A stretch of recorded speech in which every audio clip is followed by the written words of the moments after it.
time, it's one of the greatest commodities.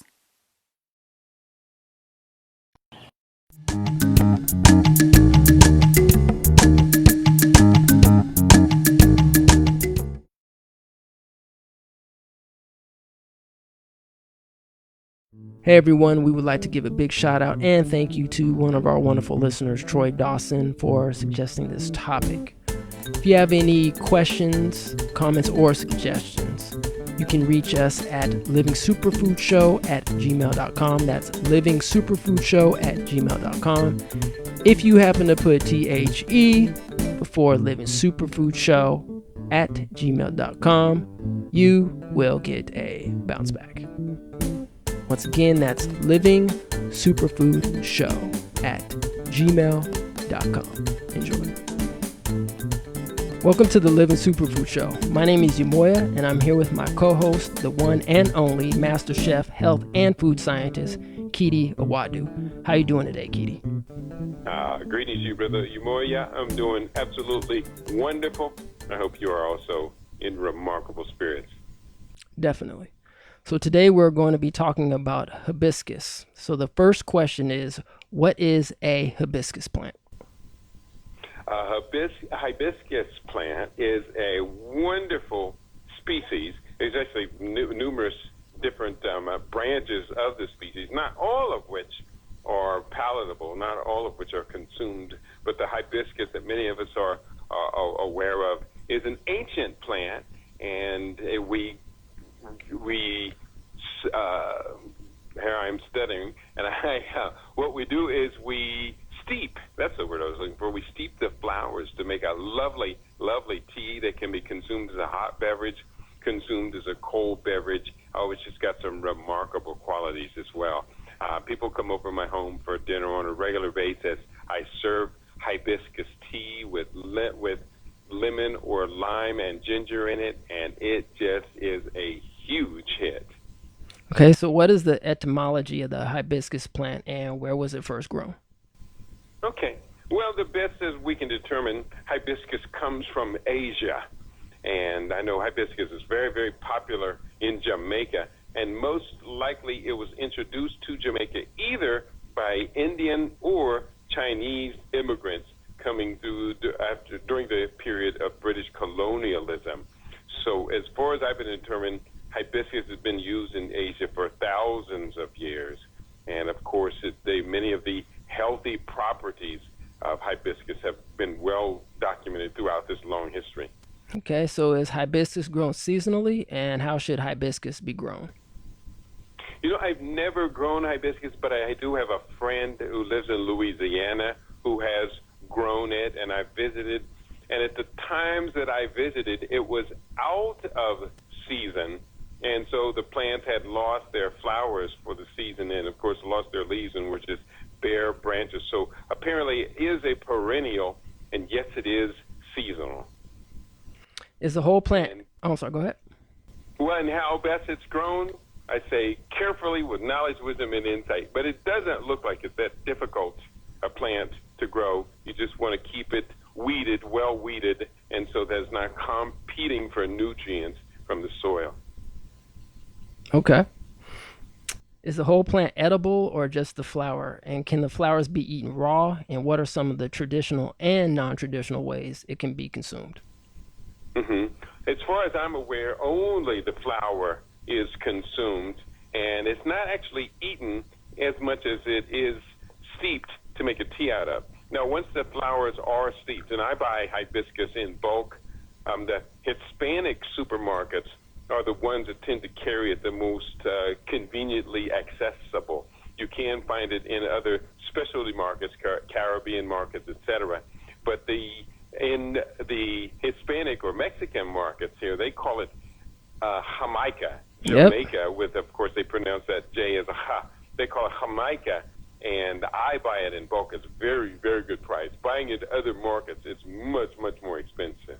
So we just steep it. You know, the flowers actually, once you finish steeping it, the flowers have a texture. It actually could be eaten, but I've never really, gone out of my way to eat hibiscus. The occasional bit might get in your mouth from making the tea, but it's not necessarily I'd go out of my way to eat. Okay. What are some of the nutritional properties or benefits of hibiscus? Well, the main benefits would be, and you can tell by its rich, deep red color, that it fixes iron in the soil.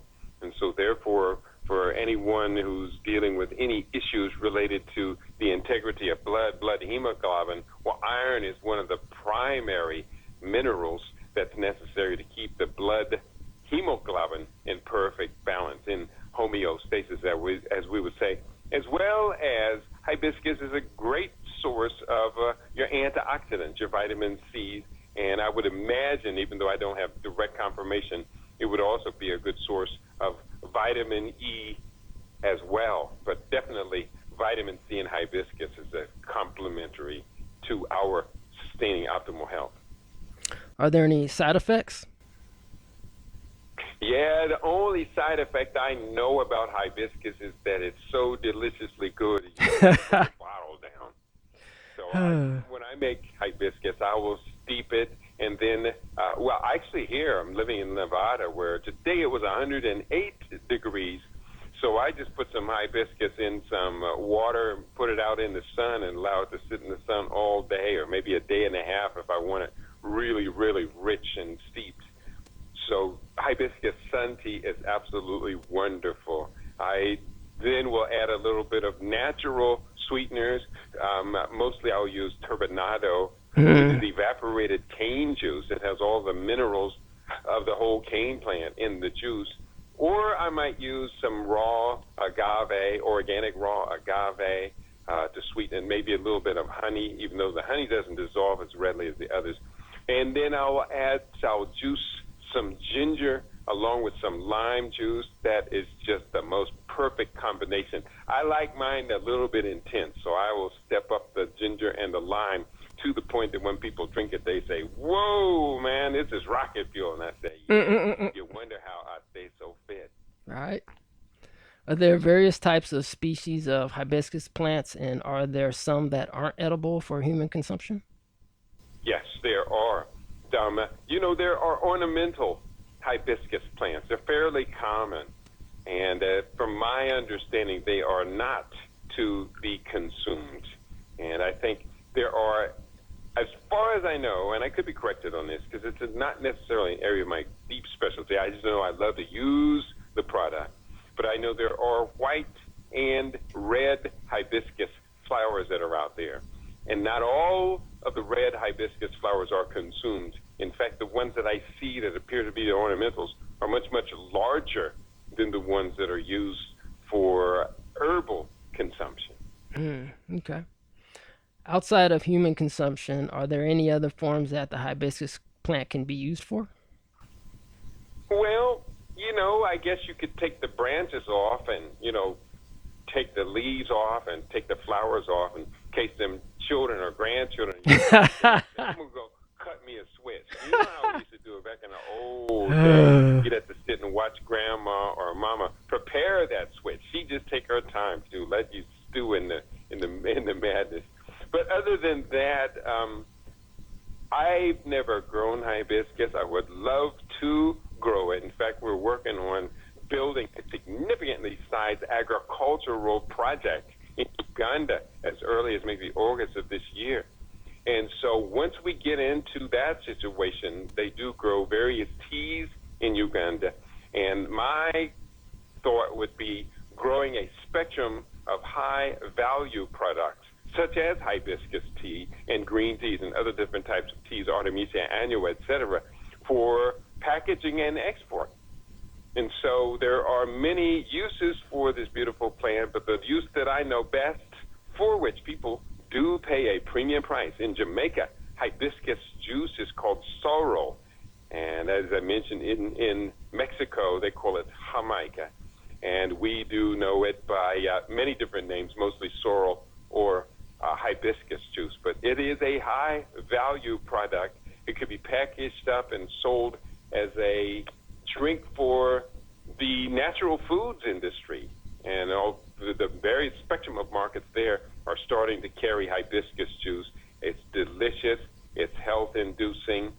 And it's just one of those beautiful things that when I grew up as a child in Ohio, we didn't know anything about hibiscus. In fact, I had to learn about avocados and other types of things as I started to travel beyond there.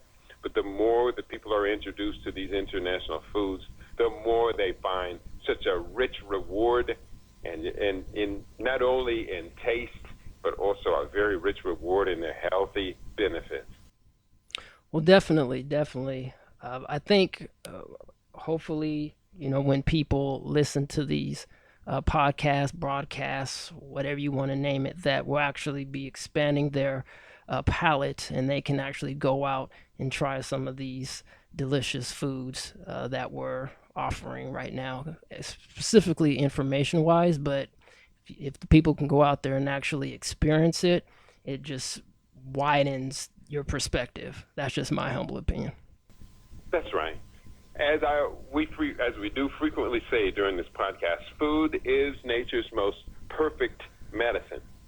And as you know, I work as a clinical nutritionist, consulting with people about how to use food to prevent disease disorder, or in certain cases to be able to use food as an adjunct to or the foundation of their restoration to health. We do know that the power of nutrition is just that much.